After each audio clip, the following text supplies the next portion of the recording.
Welcome back. പുതിയൊരു വീഡിയോയ്ക്ക് എല്ലാവർക്കും സ്വാഗതം. അങ്ങനെ ഒരു 4-5 മാസത്തിന് ശേഷം വീണ്ടും ഒരു റൈഡ് പോകണം. വയനാടുക്കാണ് പോകുന്നത്. നമ്മൾ സ്ഥിരം സ്പോട്ടിൽ എല്ലാവരും വെയിറ്റ് ചെയ്യുന്നുണ്ടാവും. പുതിയ ആൾക്കാരൊന്നുമില്ല, നമ്മൾ എപ്പോഴും പോയിരുന്ന അതേ ആൾക്കാർ തന്നെ. എല്ലാവരും ബാഗൊക്കെ കിട്ടി റെഡി ആയിക്കൊണ്ടിരിക്കുകയാണ്. 2 ദിവസത്തെ ട്രിപ്പാണ് പോണത്. ശരിക്കും യാതൊരുവിധ പ്ലാനിങ്ങും ഇല്ലാണ്ടാണ് പോണത്. ഫസ്റ്റ് എവിടെ പോകണം, എങ്ങനെ തുടങ്ങണമെന്നൊന്നും അറിയില്ല. ഒരു പ്ലാനിങ്ങും ഇല്ലാതെ വയനാട് പോകാൻ പ്ലാൻ ഉണ്ടെങ്കിൽ തീർച്ചയായിട്ടും നിങ്ങൾ ഈ വീഡിയോ മുഴുവൻ കാണാം. പതിവ് പോലെ ഫുൾ ടാങ്ക് പെട്രോളൊക്കെ അടിച്ച് ഞങ്ങൾ ഇറങ്ങാൻ നിൽക്കുകയാണ്. ഞങ്ങൾ നേരെ പോണത് ചാവക്കാട്, പൊന്നാനി, കോഴിക്കോട്, മലപ്പുറം ആ റൂട്ടാണ്.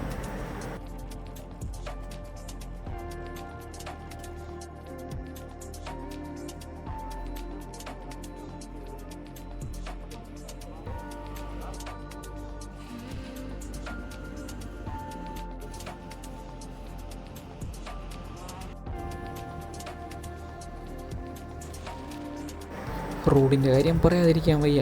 കാരണം ഏകദേശം പൊന്നാനി മുതൽ കോഴിക്കോട് വരെ 80 കിലോമീറ്റർ റോഡിൻ്റെ പണി മൊത്തം കഴിഞ്ഞ്. ശരിക്കും ഇൻ്റർനാഷണൽ ലെവലിലുള്ള റോഡുകളാണ്.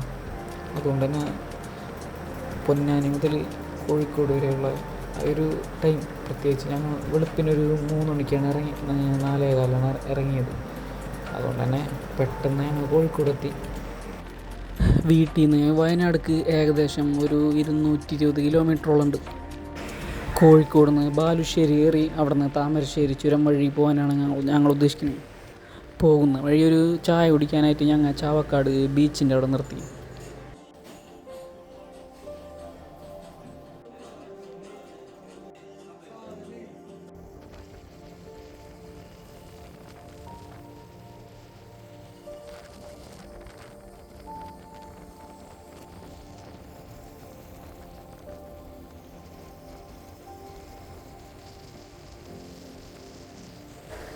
തെക്കൻ കേരളത്തിൽ നിന്ന് വരുന്നവർക്ക് പ്രധാനപ്പെട്ട 2 റൂട്ടാണ് വയനാടുക്കുള്ളത്. ഒന്ന് ഞങ്ങളിപ്പോൾ ഈ പോണ താമരശ്ശേരി റൂട്ടും, അതല്ലാതെ നിലമ്പൂർ കയറി അവിടെ നിന്ന് പിന്നെ ഗൂഡല്ലൂർ, സുൽത്താൻ ബത്തേരിയിൽ കയറുന്നൊരു റൂട്ടുണ്ട്.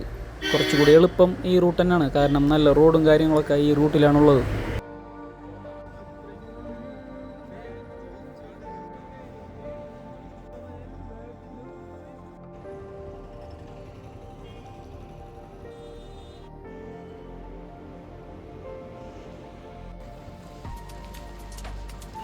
ബാലുശ്ശേരി എത്തിയപ്പോൾ ഞങ്ങൾ രാവിലത്തെ എന്തെങ്കിലും ഫുഡ് കഴിക്കാൻ വേണ്ടി ഇവിടെ ഒരു കടയിൽ നിർത്തി.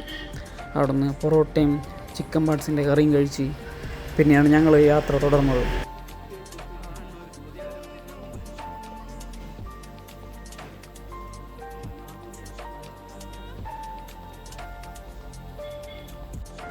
ഏകദേശം 200 കിലോമീറ്ററോളം വണ്ടി ഓടിച്ചപ്പോഴാണ് ശരിക്കും വയനാടിൻ്റെ മലനിരകൾ ഇങ്ങനെ തെളിഞ്ഞു തുടങ്ങിയത്.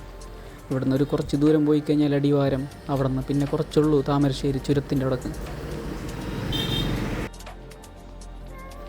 ചുരത്തിൻ്റെ അവിടെ അത്യാവശ്യം നല്ല ബ്ലോക്കും കാര്യങ്ങളൊക്കെ ഉണ്ടായിരുന്നു. പക്ഷേ ഞങ്ങൾ ബൈക്കിലായതുകൊണ്ട് കുത്തിക്കയറ്റി ഞങ്ങൾ ഒരുവിധം മുകളിലേക്ക് എത്തിയിട്ടുണ്ട്.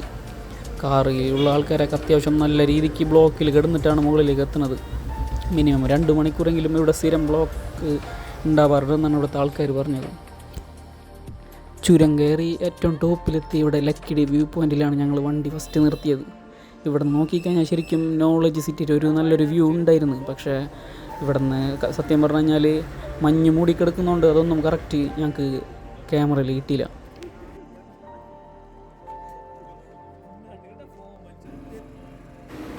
ബ്ലോക്ക് ഉണ്ടായിരുന്നെങ്കിലും ബൈക്കിലായതിൻ്റെ പേരിൽ അത്യാവശ്യം ഒരു 3/4 മണിക്കൂർ കൊണ്ട് ഞങ്ങൾ ചുരം കയറി വയനാട് എൻട്രൻസ് കടന്നു. പ്രത്യേകിച്ച് പ്ലാൻ ഉണ്ടായിരുന്നില്ലെങ്കിലും ആദ്യം തന്നെ ചെമ്പ്രമലയിൽ പോകാനായിരുന്നു ഞങ്ങൾ ആദ്യത്തെ ഉദ്ദേശം. പക്ഷേ ഞങ്ങൾ ഇവിടെ എത്തിയപ്പോൾ തന്നെ 12 മണി ആയതിൻ്റെ പേരിൽ ചെമ്പ്രമലയിൽ ഇപ്പോൾ പോയിട്ട് കാര്യമില്ല. കാരണം അവിടെ 7 മണിക്ക് ടിക്കറ്റ് എടുത്ത് ട്രക്കിങ്ങിന് കയറണം. അതും 44 പേരാണ്. ഒരു ഓൺലൈനും എടുക്കും, പിന്നെ ഒരു ഓഫ്ലൈനായിട്ട് ഒരു 44 പേര്, അങ്ങനെ 88 പേർക്കാണ് ട്രക്കിങ്ങിന് കിട്ടുള്ളൂ. ഈ സമയത്ത് പോയി കഴിഞ്ഞാൽ ജസ്റ്റ് ഒരു വാച്ച് ടവർ മാത്രമേ കാണാൻ പറ്റുള്ളൂ. അതുകൊണ്ട് ഞങ്ങൾ റൂം എടുക്കാൻ പ്ലാൻ ചെയ്തു. ഒരുപാട് സ്ഥലത്ത് റൂം അന്വേഷിച്ച് ഞങ്ങളുടെ ബഡ്ജറ്റിന് ഒതുങ്ങിയൊരു റൂം കിട്ടാൻ വേണ്ടി കുറേ നേരം വെയിറ്റ് ചെയ്ത് അവസാനം ഒരു റൂം ഞങ്ങൾക്ക് സെറ്റായി. കുറച്ച് നേരം വെയിറ്റ് ചെയ്തെങ്കിലും നല്ല അടിപൊളി റൂം ഞങ്ങൾക്ക് കിട്ടി. അത്യാവശ്യം നല്ല സൗകര്യമുള്ള റൂം. 4500 രൂപ പറഞ്ഞെങ്കിലും ലാസ്റ്റ് 4000-ന് സെറ്റാക്കി. എല്ലാ സൗകര്യങ്ങളുള്ള ഒരു വീടായിരുന്നു. നല്ല വൃത്തിയും കാര്യങ്ങളും, 2 റൂം, ചെറിയൊരു ഡൈനിങ്, ലിവിങ്, ചെറിയൊരു കിച്ചൺ, അങ്ങനെ അത്യാവശ്യം നല്ല വൃത്തിയും കാര്യങ്ങളുള്ള നല്ല റൂം കിട്ടി. റൂമിലെത്തിയപ്പോഴേക്കും 2 മണിയായി. അതുകൊണ്ട് നേരെ കുറച്ച് ചായ ഉണ്ടാക്കി, മാഗിയൊക്കെ ഉണ്ടാക്കി കഴിച്ച്, പിന്നെ നല്ല യാത്രാക്ഷീണമുള്ളതുകൊണ്ട് തന്നെ കുറച്ച് നേരം കിടന്നുറങ്ങിയിട്ട് എവിടെയെങ്കിലും പോകാമെന്ന് വിചാരിച്ച്. ഇൻഡക്ഷൻ കുക്കറടക്കം എല്ലാ സൗകര്യങ്ങളും റൂമിലുണ്ടായിരുന്നെങ്കിലും വോൾട്ടേജിൻ്റെ ചെറിയൊരു ഇഷ്യൂ ഉള്ളതുകൊണ്ട് ഞങ്ങൾ കൊണ്ടുപോയ പോർട്ടബിൾ സ്റ്റൗ തന്നെയാണ് ഞങ്ങൾ ഉപയോഗിച്ചത്. ചായയൊക്കെ വെച്ച് കോളാക്കി. ഒന്നുറങ്ങിണീച്ചപ്പോഴും സമയം 7 മണി. അപ്പോൾ തൊട്ടടുത്തുള്ള ചെമ്പ്ര പീക്ക് റോഡിൽ ചെറിയൊരു വ്യൂ പോയിൻ്റ് ഉണ്ട്. ആ വ്യൂ പോയിൻറ്റിലാണ് ഞങ്ങളിപ്പോൾ വന്ന് നിൽക്കുന്നത്. ഇവിടെ നോക്കിക്കഴിഞ്ഞ് കഴിഞ്ഞാൽ മേപ്പാടി ടൗണിൻ്റെ ഒരു നൈറ്റ് വ്യൂ നല്ല അടിപൊളിയായിട്ട് കാണാം. നീലാകാശം, പച്ചക്കടൽ സിനിമയിൽ ദുൽഖർ ബുള്ളറ്റ് ഓടിച്ചുകൊണ്ടൊരു സീനുണ്ട്. അത് ഈ ഭാഗത്തുനിന്ന് ഷൂട്ട് ചെയ്തേക്കണത്. പക്ഷേ നൈറ്റ് ആയതുകൊണ്ട് ശരിക്കത് ഫോണിൽ കിട്ടിയില്ല.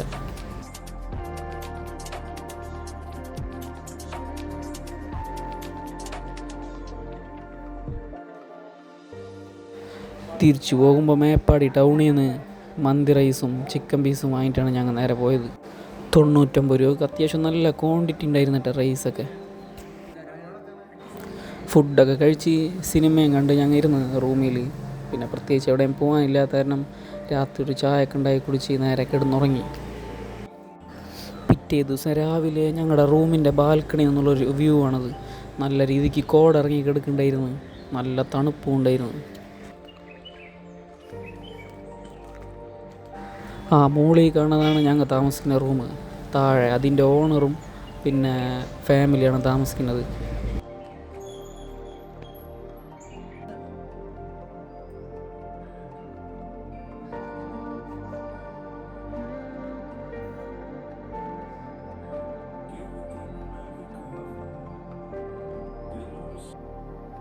കുറേ മാഗിയും മുട്ടയൊക്കെ കെട്ടിപ്പൊതിഞ്ഞ് കൊണ്ടുവന്ന കാരണം ഫുഡിൻ്റെ കാര്യത്തിൽ ഞങ്ങൾക്ക് നല്ല ലാഭം ഉണ്ടായിരുന്നു കേട്ടോ. അപ്പോൾ ഫുഡൊക്കെ കഴിച്ച് കഴിഞ്ഞ് ഒന്ന് ഫ്രഷ് ആയിട്ട് അടുത്ത സ്ഥലം കാണാൻ വേണ്ടി രാവിലെ 8 മണിക്ക് ഞാൻ അങ്ങനെ ഇറങ്ങാൻ നിൽക്കുകയാണ്.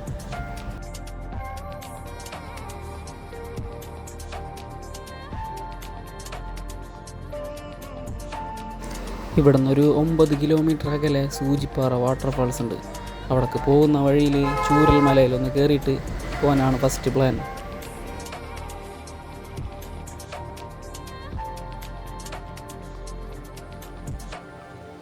സമയം ഇപ്പോൾ ഒരു 9 മണി ആയിട്ടുണ്ട്. കോടൊക്കെ തിരിച്ച് കയറിക്കൊണ്ടിരിക്കുകയാണ്. ഇവിടെ പല ഭാഗത്തും കഴിഞ്ഞ മഴക്കാലത്ത് റോഡ് ഇടിഞ്ഞതൊക്കെ ശരിയാക്കിക്കൊണ്ടിരിക്കുന്നുണ്ട്. അതുകൊണ്ട് തന്നെ നല്ല പൊടി ശല്യം ഉണ്ടായിരുന്നു.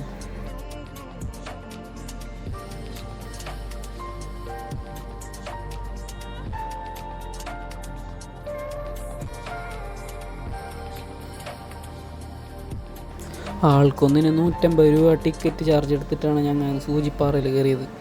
അത് കുറച്ച് കൂടുതലായിട്ടാണ് ഞങ്ങൾക്ക് തോന്നിയത്. കാരണം ഇത്രയും വലിയ വെള്ളച്ചാട്ടം അതിരപ്പള്ളിയിൽ 50 രൂപ ഉള്ള ഒരാൾക്ക്. ഇവിടെ ആണെങ്കിൽ നല്ല ചെക്കിങ്ങും കാര്യങ്ങളൊക്കെ ഉണ്ടായിരുന്നു. ഫുള്ള് ബാഗും മൊത്തം ചെക്ക് ചെയ്തിട്ട് കംപ്ലീറ്റ് ഇതാക്കിയിട്ടാണ് നമ്മളെ വിടണത് അങ്ങോട്ട്.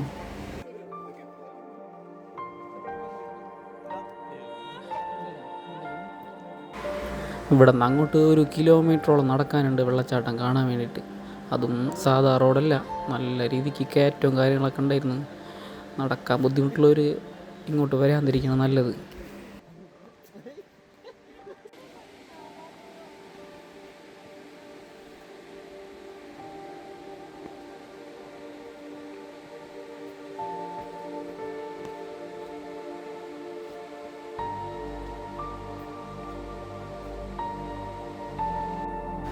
ഇതാണ് സൂചിപ്പാറ ഫാൾസ്. അതിരപ്പള്ളി വെള്ളച്ചാട്ടം കണ്ട് ശീലിച്ചതുകൊണ്ടാണോന്നറിയില്ല, ഈ വെള്ളച്ചാട്ടം കണ്ടിട്ട് അത്ര വല്ലാണ്ട് ഇഷ്ടപ്പെട്ടില്ല. പിന്നെ മഴക്കാലം അല്ലാത്തതുകൊണ്ട് വലിയ രീതിക്കുള്ള വെള്ളം ഉണ്ടായിരുന്നില്ല.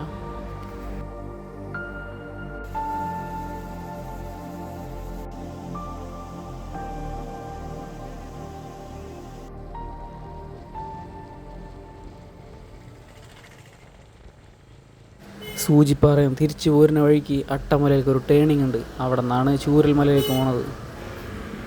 ഇവിടെ ബോച്ചയുടെ വണ്ടിയൊക്കെ എടുക്കുന്നുണ്ട് ന്യൂ ഇയറിന്. ഇവിടെ പപ്പാനെ കത്തിക്കുന്ന ഈ ഗ്രൗണ്ടിലാണ്.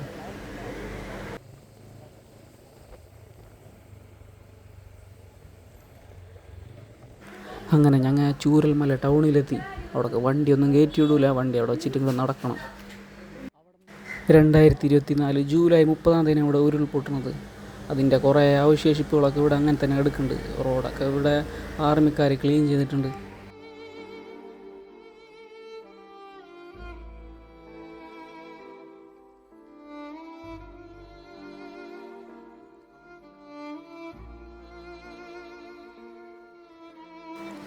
ഈ കാണുന്നതാണ് ഇന്ത്യൻ ആർമി ഒറ്റ രാത്രി കൊണ്ടുണ്ടാക്കിയ ബെയിലി പാലം. ഇവിടുത്തെ പാലൊക്കെ ഫുള്ള് പൊളിഞ്ഞു പോയിട്ട് 2 ഗ്രാമങ്ങൾ ഒറ്റപ്പെട്ട് കിടക്കായിരുന്നു. ഇവിടെ ചൂരൽമല ടൗണിൽക്കും അപ്പുറത്തുള്ള ഗ്രാമം രണ്ടായി കിടക്കായിരുന്നു. രക്ഷാപ്രവർത്തനങ്ങളൊക്കെ നടക്കാണ്ട്. ചൂരൽമല ഹയർ സെക്കൻഡറി സ്കൂളാണ് ആ കാണുന്നത്. അവിടെ താഴത്തെ ഫ്ലോറ് ഫുള്ള് മണ്ണിൻ്റെ അടിയിലാണ്. അതിൻ്റെ സൈഡിലായിരുന്നു ഒരു ചെറിയൊരു പുഴ പോലെ ഉണ്ടായിരുന്നത്. അത് മൊത്തം മണ്ണൊന്ന് മൂടിപ്പോയേക്കാണ്. ടൂർ പോയതാണെങ്കിലും ഇവിടെ ഈ മണ്ണിൽ ചവിട്ടി നിൽക്കുമ്പോൾ മനസ്സിൻ്റെ ഉള്ളിൽ വല്ലാത്തൊരു വിങ്ങലായിരുന്നു. മേപ്പാടി പഞ്ചായത്തിൽ ചെറിയൊരു ഗ്രാമമാണ് ചൂരൽമല. ആ ഗ്രാമത്തിൽ നിന്ന് മാത്രം ഏകദേശം 298 ആൾക്കാരോളം മരണപ്പെട്ടിട്ട് അതിൽ കുറേ ആൾക്കാരും ഇപ്പോഴും മണ്ണിൻ്റെ അടിയിൽ തന്നെ കിടക്കുകയാണ്. അതുകൊണ്ട് തന്നെയാണ് അവിടെ നോ എൻട്രി ബോർഡ് വെച്ചേക്കുന്നത്. ഒറ്റവരുടെ ശരീരത്തിൽ ചവിട്ടി നിൽക്കരുതെന്നും ഒരു പ്രതിഷേധമുള്ളതിൻ്റെ പേരിലാണ് ആൾക്കാർ ഇപ്പോഴും അങ്ങോട്ട് കയറ്റിവിടാത്തത്.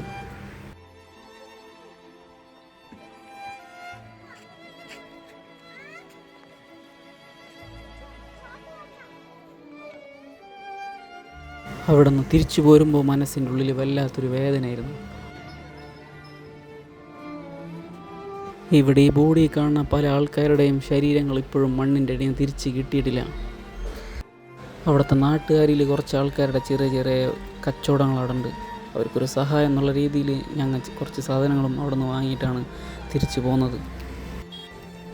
അവിടെ നിന്ന് പോന്നപ്പോഴും കുറേ ദൂരം മനസ്സിൽ അവിടുത്തെ ഓർമ്മകൾ തന്നെയായിരുന്നു. ആ ഒരു ഹാങ് ഓവറിലാണ് പിന്നെ തിരിച്ച് ഞങ്ങൾ പോകുന്നത്.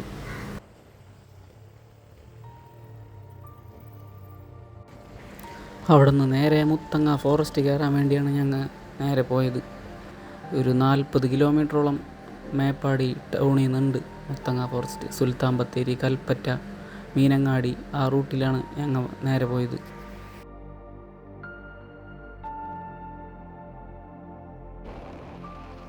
സുൽത്താൻ ബത്തേരിയിൽ നല്ല ട്രാഫിക് ബ്ലോക്ക് ഉണ്ടായിരുന്നെങ്കിലും അവിടെ നിന്ന് പിന്നെ അങ്ങോട്ട് നല്ല റോഡും നല്ല ക്ലൈമറ്റും ആയിരുന്നു. സമയം ഇപ്പോൾ ഏകദേശം ഒരു 3 മണിയൊക്കെ ആയിട്ടുണ്ടായിരുന്നു. ഇന്നത് ഞങ്ങളെ യാത്രയുടെ ലാസ്റ്റ് ദിവസമാണ്. ഈ ഒരു ഡെസ്റ്റിനേഷൻ കൂടി കണ്ട് തിരിച്ച് ഞങ്ങൾ വൈകിട്ടോടുകൂടി നേരെ വീട്ടിലേക്ക് തിരിക്കും.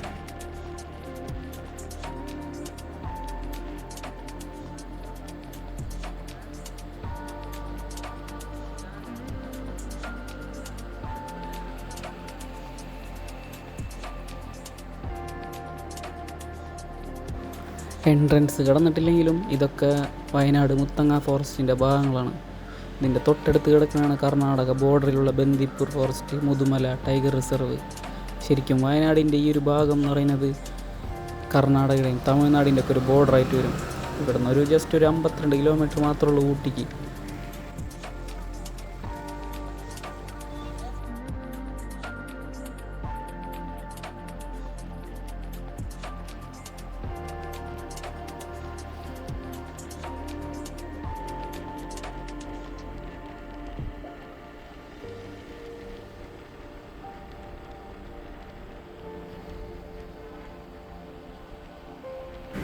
കുരുമുളകും കാപ്പിയും അതേപോലെ വാഴ, നെല്ലൊക്കെയാണ് ഇവിടുത്തെ പ്രധാന കൃഷി.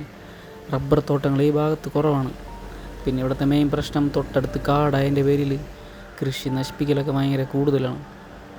എന്നാലും ഇങ്ങനൊരു മലയോര ഭാഗത്തൊക്കെ നെൽകൃഷി ഭയങ്കര കുറവാണ് മറ്റ് ഇടുക്കി ജില്ലനൊക്കെ കമ്പയർ ചെയ്യുമ്പോൾ. കാടിൻ്റെ ഉള്ളിലൊന്നും കുറേ വണ്ടി നിർത്താൻ പറ്റാത്തതുകൊണ്ട് മുത്തങ്ങ ഫോറസ്റ്റിൻ്റെ ഉള്ളിലെ കാഴ്ചകളൊന്നും അത് എടുത്തിട്ടില്ല. മുത്തങ്ങ ഫോറസ്റ്റ് കടന്ന് പിന്നെ നേരെ പോയത് കർണാടക ബന്ദിപ്പൂര്, അവിടുത്തെ ബോർഡർ കടന്നാണ് നേരെ പോണത്. ബന്ദിപ്പൂർ ഫോറസ്റ്റ് കടന്നപ്പോഴാണ് മൃഗങ്ങളൊക്കെ ശരിക്കും കണ്ടു തുടങ്ങിയത്. മാന്, അതേപോലെ കാട്ടുപോത്ത്, ആന.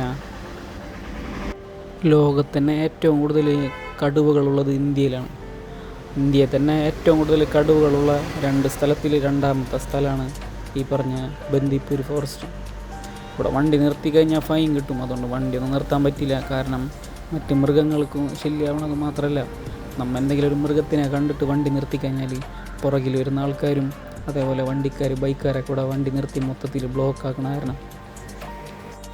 ഇത്രക്കും കടുവകളൊക്കെ ഉണ്ടെന്ന് പറഞ്ഞെങ്കിലും ഞങ്ങൾ ഒരെണ്ണത്തിനെ പോലും കണ്ടില്ലട്ടാ. ഇതിന് മുന്നേ മസനഗുഡി വഴി ഗൂഡല്ലൂർ ആ ഭാഗം പോയപ്പോഴും കടുവകളൊന്നും കണ്ടില്ല. ശരിക്കും എല്ലാ മൃഗങ്ങളെയും ഇവിടത്തെ കാണുന്നുണ്ടെങ്കിൽ ഇവിടെ ചെക്ക് പോസ്റ്റ് ഓപ്പൺ ആക്കുന്ന സമയത്താണ് കാണേണ്ടത്.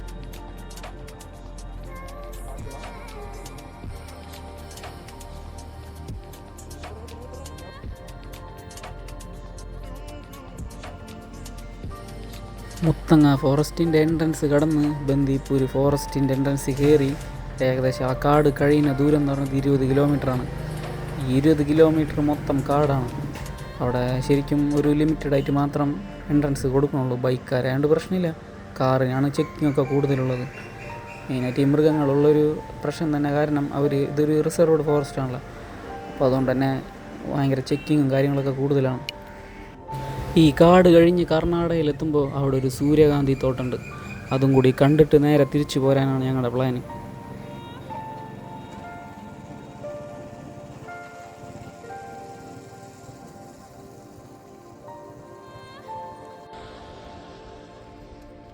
ഇതാണ് കർണാടകയിലെ ബന്ദിപ്പൂർ ഗ്രാമം.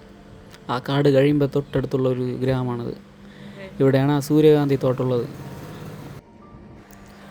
6 പേർക്ക് 50 രൂപ എൻട്രൻസ് ആയിട്ട് അവർ വാങ്ങിയത്. ഇവിടെ ഈ സൈഡിലൊക്കെ വെച്ച് പിടിപ്പിച്ചത് വലുതായി വരുന്നുള്ളൂ. പിന്നെ അപ്പുറത്തെ സൈഡിൽ പുതിയൊരു തോട്ടമുണ്ട്. ഞങ്ങൾ കയറിയ തോട്ടം കുറച്ച് പഴയതായിരുന്നു.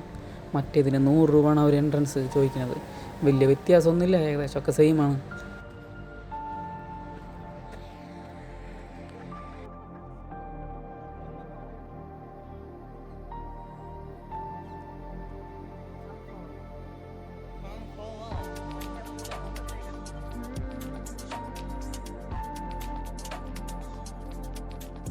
വയനാട് വരുന്ന എല്ലാ ആൾക്കാരും ഇങ്ങോട്ട് വരുന്നില്ല. അതുകൊണ്ട് തന്നെ ഇവിടെ വലിയ തിരക്കും കാര്യങ്ങളൊന്നും ഉണ്ടാകുന്നില്ല.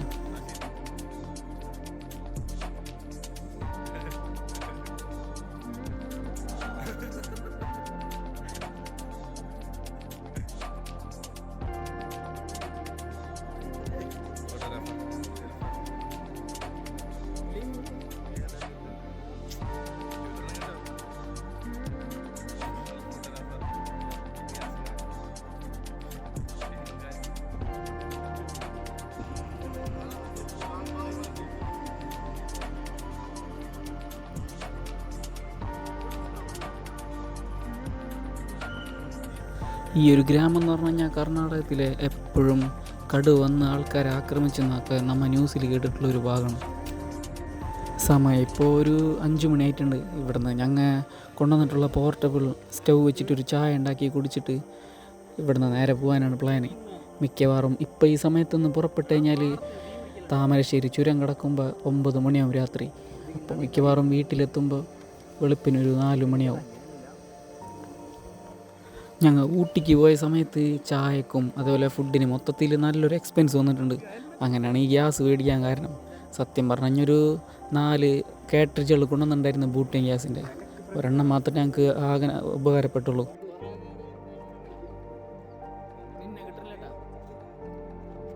പിന്നെ ഈ ഒരു സ്റ്റൗവിൻ്റെ മെയിൻ പ്രശ്നം എന്ന് വെച്ചാൽ ഓപ്പൺ എയറിൽ ഇങ്ങനെ എന്തെങ്കിലും ഉണ്ടാക്കുമ്പോൾ ഇങ്ങനെ തോർത്തുകൊണ്ട് പിടിക്കേണ്ടി വരും. കാറ്റുള്ള കാരണം ചായ ചൂടാവണ്ടേ, അങ്ങനെ ഒരു പ്രശ്നമുണ്ട്. അപ്പോൾ ഈ ഒരു ചായ കുടിച്ച് കഴിഞ്ഞിട്ട് ഞങ്ങൾ നേരെ വൈകിട്ടൊരു 5:30 വയനാട് വിടുകയാണ്. ഇനിയിപ്പോൾ എന്തായാലും താമരശ്ശേരി ചുരം കിടക്കുമ്പോൾ ഒരു 9 മണി ആവും മിക്കവാറും. വീട്ടിൽ നിന്ന് അടിച്ച ഫുൾ ടാങ്ക് പെട്രോൾ ഏകദേശം വയനാട് കൽപ്പറ്റ കയറിയപ്പോഴേക്കും കഴിഞ്ഞു. വീണ്ടും ഒരു 500 അടിച്ചിട്ടുണ്ട്. ഇനിയും വീണ്ടും ഒരു 500 വീണ്ടും അടിക്കേണ്ടി വരും. പിന്നെ രാവിലെ ഒരു മാഗി മാത്രം കഴിച്ചിട്ടാണ് ഞാൻ ഇറങ്ങിയത്. പിന്നെ ഇടയ്ക്കൊക്കെ ഒരു ചായ കുടിച്ചാണ് ഇങ്ങനെ അഡ്ജസ്റ്റ് ചെയ്ത് പോകുന്നത്. ഇനിയിപ്പോൾ എന്തായാലും ചുരം ഇറങ്ങിയിട്ട് കോഴിക്കോട് നിന്ന് അങ്ങനെ ഫുഡ് കഴിക്കണം. അങ്ങനെ രാത്രി ഒരു 10 മണിയോടുകൂടി കോഴിക്കോട് ഈങ്ങപ്പുറം എന്ന് പറഞ്ഞ സ്ഥലത്തുള്ള ഒരു നെഹദി മന്തി എന്നാണ് ഞങ്ങൾ ഫുഡ് കഴിച്ചത്.